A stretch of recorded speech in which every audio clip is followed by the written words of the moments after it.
నమస్కారం. న్యూస్ 21 టీవీకి స్వాగతం. హెడ్లైన్స్ చూద్దాం.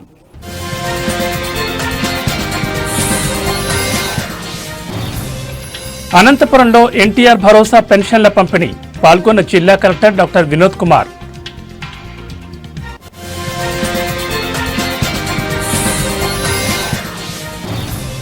నల్గొండలో ఉద్రిక్త వాతావరణం, యూరియా కోసం రైతుల ఆందోళన.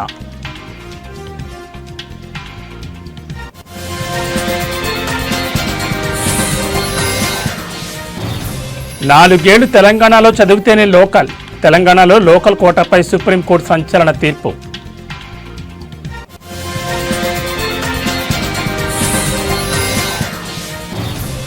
ఆర్టీసీ డ్రైవర్ల సెల్ ఫోన్ వాడకంపై నిషేధం నేటి నుంచి 11 డిపోల్లో అమలు.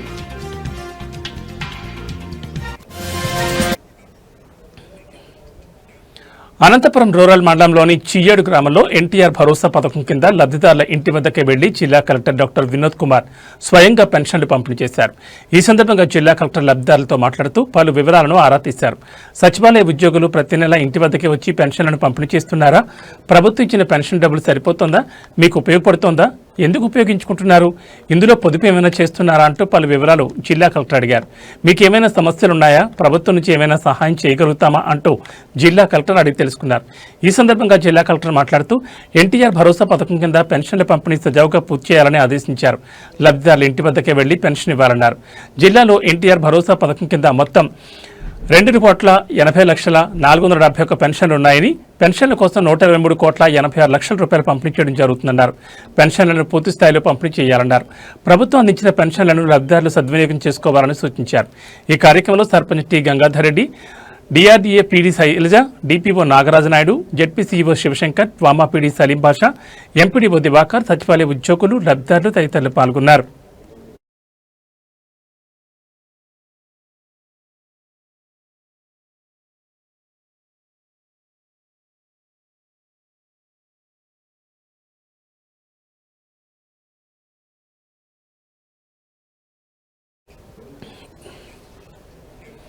ఉమ్మడి వరంగల్ జిల్లా ఉద్యోగ సంఘాల ఆధ్వర్యంలో హన్మకొండలోని అంబేద్కర్ విగ్రహం నుంచి వరంగల్, హన్మకొండ జిల్లాల కలెక్టరేట్ల వరకు ఉద్యోగులు భారీ ర్యాలీ నిర్వహించారు.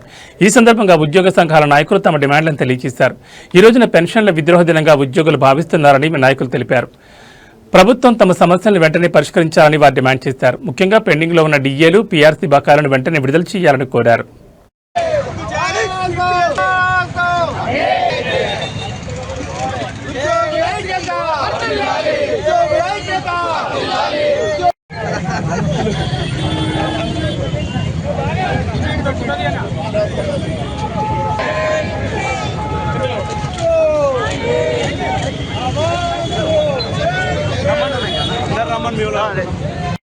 ఎన్నో సంవత్సరాల నుంచి మరి ఈ దేశంలో ఉద్యోగులకు పెన్షన్ అనే సౌకర్యాన్ని ఉన్నది. మరి 21 సంవత్సరాల క్రితం 1/9/2004 నుండి మరి పెన్షన్ను రద్దు చేసి 2004 నుంచి వచ్చిన ఉద్యోగులకు కాంట్రిబ్యూటరీ పెన్షన్ అనే ఒక స్కీమ్ను ప్రవేశపెట్టడం వల్ల ఈరోజు ఉద్యోగులందరూ కూడా ఆందోళనలో ఉన్నారు. మరి ఆ దుర్మార్గమైన ఒక ఆలోచన, మరి ఉద్యోగులు 30-40 సంవత్సరాలు ప్రభుత్వంలో సర్వీస్ చేసిన తర్వాత వాళ్ళకు ఒక భద్రత లేకుండా మరి సిపిఎస్ ద్వారా మరి వాళ్ళ భవిష్యత్తు అనేది ఒక ప్రశాంతంగా ఉన్న సందర్భంలో మరి ఈరోజు దేశవ్యాప్తంగా కూడా మరి ఆందోళన జరుగుతూ ఉన్నది. మరి తెలంగాణ ఉద్యోగ జాయింట్ యాక్షన్ కమిటీ ఈరోజు పెన్షన్ విద్రోహ దినం సందర్భంగా ఇక్కడ ఈ నిరసన దీక్షను ప్రకటిస్తున్నాం. ముఖ్యంగా రాష్ట్ర ప్రభుత్వం అధికారంలోకి వచ్చిన ప్రభుత్వం ఎన్నికలకు ముందు మరి ఇదే హన్మకొండ వేదికగా రేవంత్ రెడ్డి గారు, ఇప్పటి ప్రస్తుత ముఖ్యమంత్రి గారు, ఆ రోజు ఎన్నికల ప్రచార సభలో కూడా సిపిఎస్ను వెంటనే రద్దు చేస్తామని చెప్పడమే కాదు, మేనిఫెస్టోను కూడా ప్రకటించి ఈ రోజు వరకు కూడా దాన్ని దాటవేయడం వల్ల ఈరోజు ఉద్యోగులందరం కూడా మేము ప్రభుత్వానికి తీవ్ర నిరసన వ్యక్తం చేస్తూ మరి ఈ సిపిఎస్ రద్దుతో పాటు ఇతర ఉద్యోగుల డిమాండ్లను వెంటనే పరిష్కరించకపోతే జాయింట్ యాక్షన్ కమిటీ మరి తీవ్రంగా ఒక మరి ఆందోళన కార్యక్రమాన్ని కూడా కొనసాగిస్తుందని చెప్పి ఈ సందర్భంగా తెలియజేస్తాం.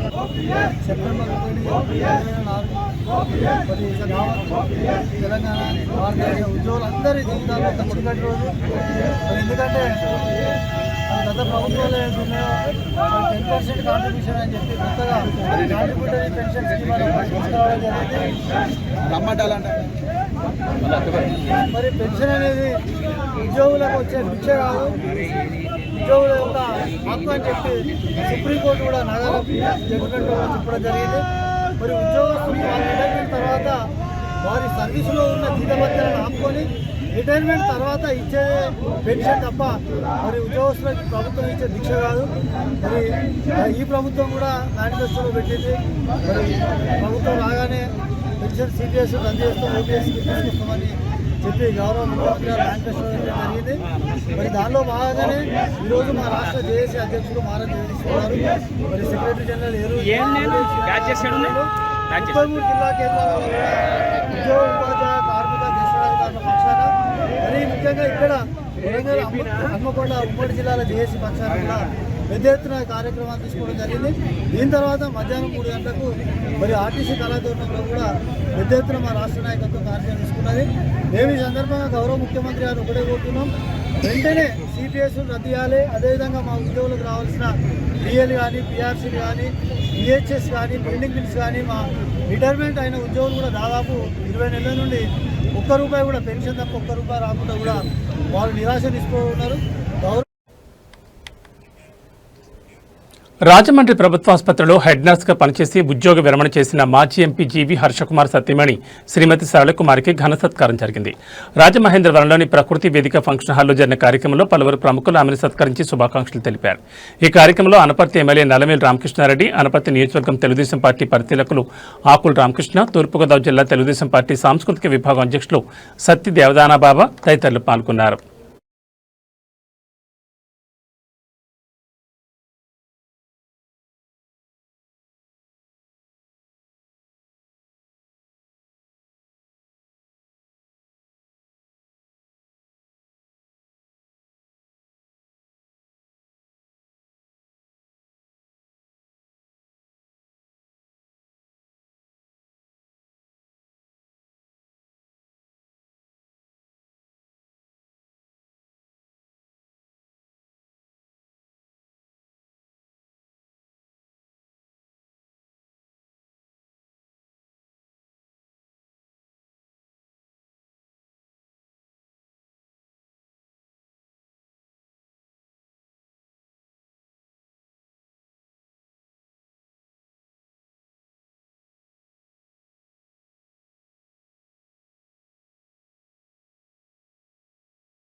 అనపర్తి బీజేపీ రాష్ట్ర అధ్యక్షుడు పీవీఎన్ మాధవ్ సభకు మద్దతుగా అనపర్తి నియోజకవర్గంలో బీజేపీ కూటమి శ్రేణులు భారీ బైక్ ర్యాలీ నిర్వహించాయి.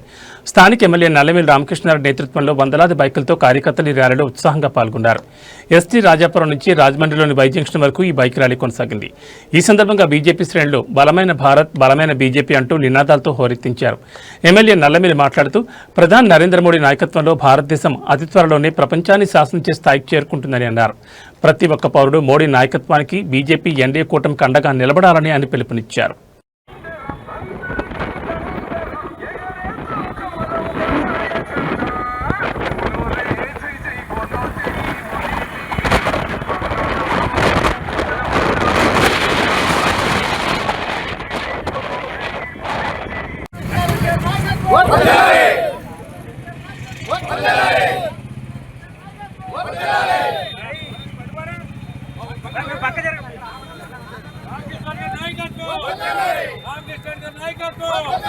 भारत माता की भारत माता की भारत माता की भारत माता की भारत माता की भारत माता की भारत 7 ఏళ్ల పాటు కనిపించని వ్యక్తిని చనిపోయినట్లుగా పరిగణించి వారి వారసులకు ఉద్యోగం ఇవ్వాలని తెలంగాణ హైకోర్టు కీలక తీర్పును వెలువరించింది. ఈ మేరకు ఇండియన్ బ్యాంకు ఆదేశాలు జారీ చేసింది. వారికి రావాల్సిన పదవీ తొలగింపు ప్రయోజనాలు చెల్లించాలని ఖమ్మం చెందిన వనపట్ల సుగుణ పిటిషన్పై జస్టిస్ నగేష్ భీమపాక ఈ ఆదేశాలు ఇచ్చారు.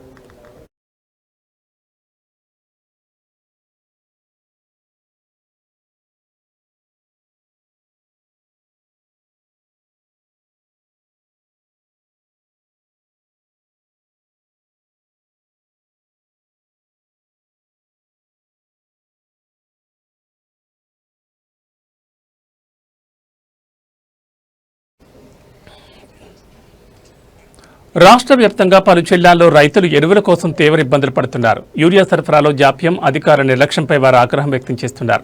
నల్గొండ జిల్లాలోని హాలియా కొత్తపల్లి ప్రాథమిక వ్యవసాయ సహకార సంఘం వద్ద యూరియా కోసం వారం రోజులుగా పడిగాపులు కాస్తున్నా ఒక్క బస్తా కూడా దొరకడం లేదని మహిళా రైతులు ఆందోళన వ్యక్తం చేశారు.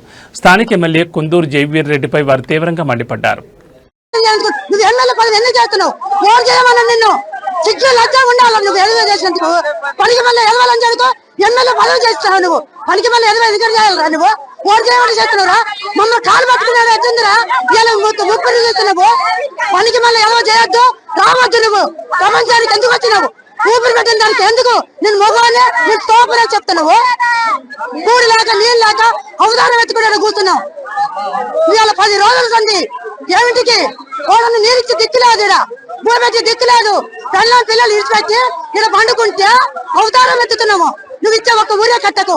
ఓడి ఏమన్నాడు? అసలు పని చేస్తే అయిపోతుంది. రామడుగు 15 రోజులు నేను పంతున్నా. ఒక్క ఊరే కట్ట దొరకాలి నాకు. 15 రోజులు పండుకుంటే చేసిన దిక్కు లేదు. ఏమిటికి ఇస్తున్నావు? ఏమిటి పెట్టాడు? కంప్లైంట్ ఓడి పెట్టమన్నాడా? ఓడి చేయమన్నాడా? 10 రోజులకు ఒకసారి ఇస్తా, ఈ 10 రోజులకు ఒకసారి ఇస్తా అని కంప్లైంట్ ఇవ్వాలి. 100 ఊర్లలో పెట్టి కొట్టుకొని కావాలని చేసిండ. ఇది చేయమని చెప్పిండా?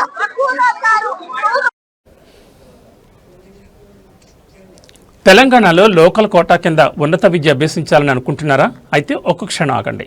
స్థానిక అంశంపై సుప్రీంకోర్టు సంచలన తీర్పునిచ్చింది. తెలంగాణలో వరుసగా 9, 10, 11, 12 తరగతులు చదివితేనే లోకల్ అంటూ స్పష్టం చేసింది. అయితే ఈ రూల్స్లో ప్రభుత్వ ఉద్యోగుల పిల్లలకు మాత్రం మినహాయింపు ఉంటుందని షరతు పెట్టింది సుప్రీంకోర్టు. లోకల్ రిజర్వేషన్ అంశంపై తెలంగాణకు ఊరట కలిగించేలా సుప్రీంకోర్టు కీలక తీర్పునిచ్చింది. వరుసగా 4 ఏళ్లు అంటే 9, 10, 11, 12 తరగతులు తెలంగాణలో చదివితేనే స్థానికుడిగా పరిగణించాలని స్పష్టం చేసింది. అయితే ప్రభుత్వ ఉద్యోగుల పిల్లలకు మాత్రం మినహాయింపు ఇచ్చింది. స్థానికత అంశంలో రాష్ట్ర ప్రభుత్వం జారీ చేసిన జీవో నెంబర్ 33కి అత్యున్నత న్యాయస్థానం పూర్తిస్థాయి మద్దతు తెలిపింది.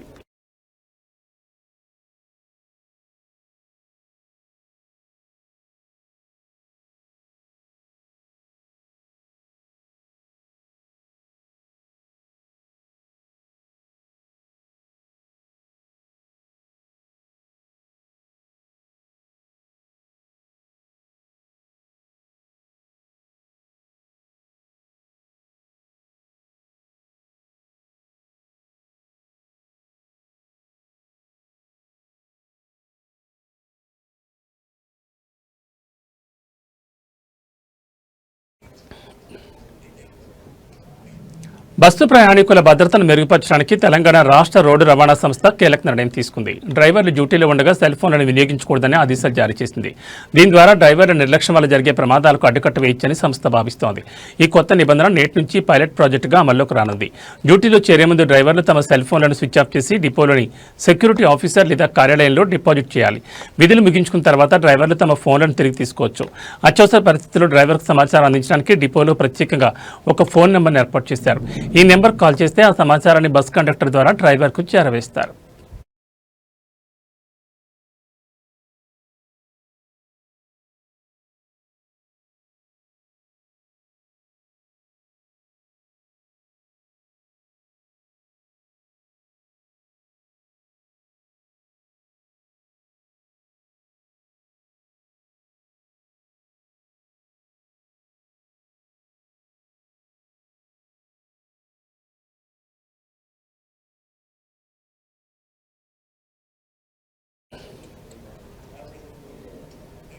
కేంద్ర దర్యాప్తు సంస్థ సిబిఐ పరిధిలో ఉన్న 7,072 అవినీతి కేసుల విచారణ పలు కోర్టుల్లో పెండింగ్లో ఉందని కేంద్ర నిఘా కమిషన్ సివిసి వార్షిక నివేదిక వెల్లడించింది.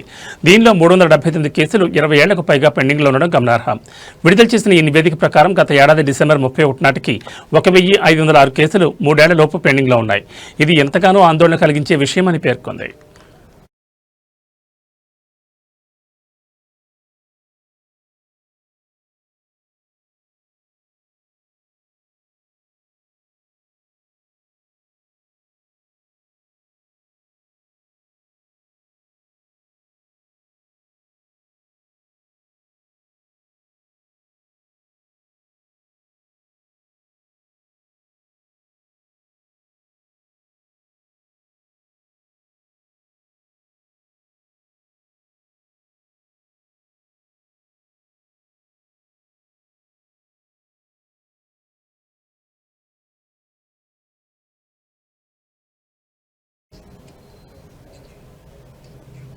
నల్గొండ మహబూబాబాద్ జిల్లాల్లో యూరియా కొరత రైతులను తీవ్ర ఇబ్బందులు గురిచేస్తోంది. యూరియా కోసం రైతులు ఉదయం నుంచి ప్రాథమిక వ్యవసాయ సహకార సంఘాల వద్ద బారులు తీరుతున్నారు.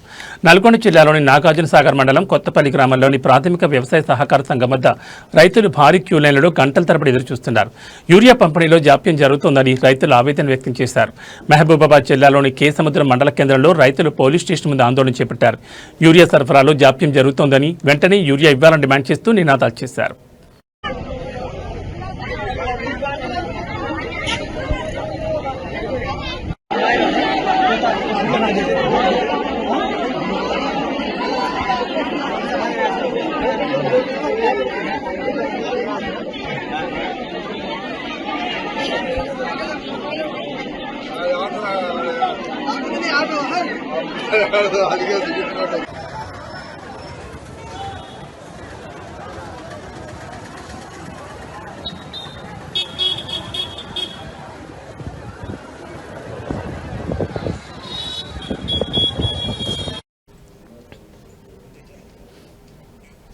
ఆంధ్రప్రదేశ్ మోటార్ వెహికల్ టాక్సేషన్ చట్టం 1963 కింద మోటార్ వాహనాల పన్నుపై సుప్రీంకోర్టు ఒక కీలకమైన తీర్పునిచ్చింది. పబ్లిక్ ప్లేసెస్, ప్రభుత్వ మౌలిక సదుపాయాలపైన రహదారులు, జాతీయ రహదారులలో వాహనం నడపకుండా ప్రైవేట్ స్థలాలకే పరిమితమైతే పన్ను కట్టాల్సిన అవసరం లేదని కోర్టు తెలిపింది. రాష్ట్రీయ ఇస్పాత్ నిగమ్ లిమిటెడ్కు రవాణా సేవలు అందిస్తున్న ఒక సంస్థ కేసులో ఈ తీర్పు వెలువడింది.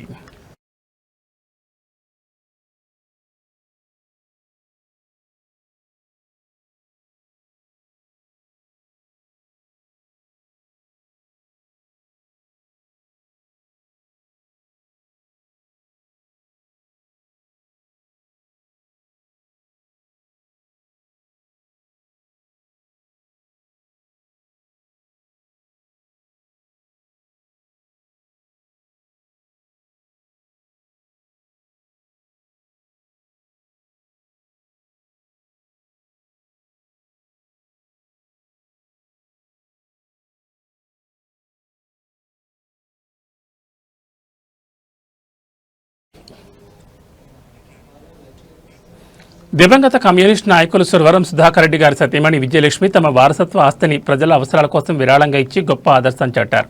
4.5 ఎకరాల భూమిని ప్రజా యువజన అవసరాలకు ఇవ్వడం ద్వారా కమ్యూనిస్ట్ సిద్ధాంతాలకు కట్టుబడి ఉన్నారని నిరూపించారు. సురవరం సుధాకర్ రెడ్డి జీవితం ఎల్లప్పుడూ ప్రజాసేవకి అంకితమైంది. ఆయన బతుకున్నప్పుడు ప్రజల కోసం నిరంతరం శ్రమించారు. మరణానంతరం ఆయన దేహాన్ని వైద్య విద్యార్థుల పరిశోధనల కోసం దానం చేశారు. ఇప్పుడు ఆయన సతీమణి విజయలక్ష్మి తనకున్న ఆస్తిని కూడా ప్రజలకే అంకితం చేశారు. ప్రత్యేకించి యువజనుల కోసం దాన్ని కేటాయించాలని చెప్పి మేము అనుకున్నాం. అక్కడ వీలైన మేరకి అక్కడ ఏమన్నా డిగ్రీ కాలేజ్ పెట్టడానికి ప్రయత్నం చేస్తే బాగుంటుందని, లేకపోతే ఏదైనా స్పోర్ట్స్ స్టేడియం లాంటివి ఏమైనా పెట్టడానికి చేస్తే బాగుంటుందని. ఎందుకంటే మహబూబ్ నగర్ జిల్లా ఈ చివరికి వచ్చే వరకు ఈ ప్రాంతంలో డెవలప్మెంట్ అనేది చాలా తక్కువగా ఉంది. గద్వాల్ వచ్చి అది బార్డర్ ఏరియా. ఈ బార్డర్ ఏరియాలో ఉమ్మడి నల్గొండ జిల్లాలో కూడా ఈ బార్డర్ ఏరియాలో డెవలప్మెంట్ అనేది మరీ తక్కువగా ఉంది. కాబట్టి యూత్ స్టూడెంట్స్ కు ఉపయోగపడే విధంగా, ఎందుకంటే వాళ్ళు కనుక చదువుకోగలిగితే, వాళ్ళు అభివృద్ధి చెందితే మొత్తం సమాజానికి ఉపయోగపడుతుంది. కాబట్టి అటువంటిది కూడా ఆలోచించాలని చెప్పి కోరుకుంటూ, భారత తపాలా శాఖ కీలక నిర్ణయం తీసుకుంది. 185 ఏళ్ల చరిత్ర కలిగిన పోస్ట్ బాక్సులను ఈ రోజు అంటే సెప్టెంబర్ 1 నుంచి పూర్తిగా నిలిపివేయనుంది. ఇకపై లేఖలు, రిజిస్టర్ పోస్టులు, శుభాకాంక్షలు అన్ని స్పీడ్ పోస్ట్ ద్వారా నేరుగా గమ్యస్థానానికి చేరతాయి. తపాలా కార్యాలయాలు మాత్రం యథావిధిగా కొనసాగుతాయి. ఈ రోజుల్లో వాట్సాప్, ఈమెయిల్ వంటి సాంకేతికత కారణంగా పోస్ట్ బాక్స్ వినియోగం తగ్గిపోయింది.